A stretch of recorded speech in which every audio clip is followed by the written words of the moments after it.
Thanks for choosing GoldSeek.com radio. Today's featured guest, author of Second Chance and the Rich Dad series, Robert Kiyosaki. It's a pleasure to welcome back Robert Kiyosaki. Thank you, Chris. All right, I wonder if you could give us your outlook on the U.S. markets. We've had an interesting year. I predicted in 2002 the biggest market crash was coming in 2016. And as you know, the market crash hasn't come because it's been propped up by the Greenspan put financialization and easy money. So the market has not crashed, but what has crashed is interest rates have gone below zero. That is the biggest, most radical thing I have seen. It's in the history of the world. Never have we had negative interest rates. So you have countries like Denmark, Sweden, Switzerland, Japan, Germany, Spain, all going negative interest rates. It means that pension plans like CalPERS, the biggest government pension plan in the U.S., California, whatever they stand for, they base their actuarials and returns on 7% per year. At 0%, they can't pay the baby boomers their pensions. And so the person listening to this thing right now who has a government pension or a 401k or an IRA, negative interest rates means even though the Dow is at all-time highs. So that's really what I watch, and I listen to people, and Yellen didn't raise interest rates, and it's just a sham. So anyway, that's what I watch. I think you're right, and it looks like, they don't have a lot of wiggle room to raise rates because every time they talk about it, some other, negative economic event seems to pop up on the news, and it looks as though there's some talk they might reverse the direction on rates and go negative as the BOJ and the ECB. To me, it's good news because I'm a debtor who has a pension, IRA, 401k, or a government pension, has no idea what that means. That's what I'm trying to say to people.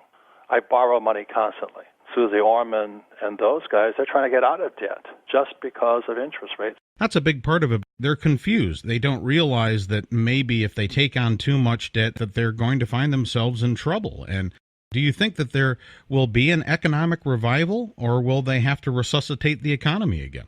See, debt makes people like me richer. So in the last few years, I've financed or refinanced $500 million worth of loans because I'm a real estate guy. I'm not a stock market guy. I don't pay income tax because I am a real estate investor. If you're a stock investor, you're paying tax. And there's guys like me who don't pay tax. I'm trying to tell you, there's guys like me who use debt and don't pay tax.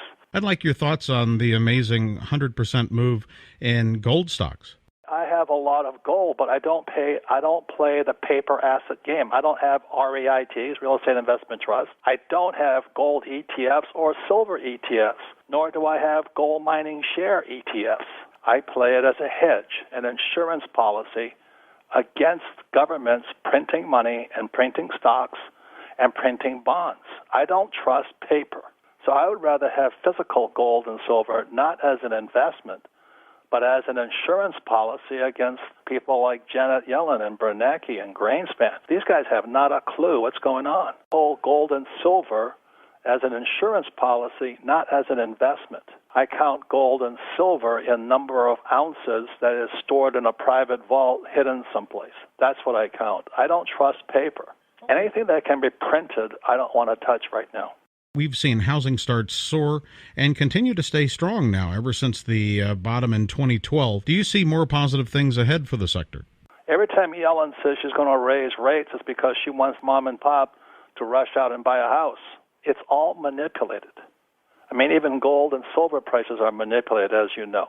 I just don't trust anything that's paper. If you read Rich Dad, Poor Dad, which came out almost 20 years ago in 1997, I said your house is not an asset. And mom and pop are out there buying a house because they think it's an asset. And you look at the millionaire next door,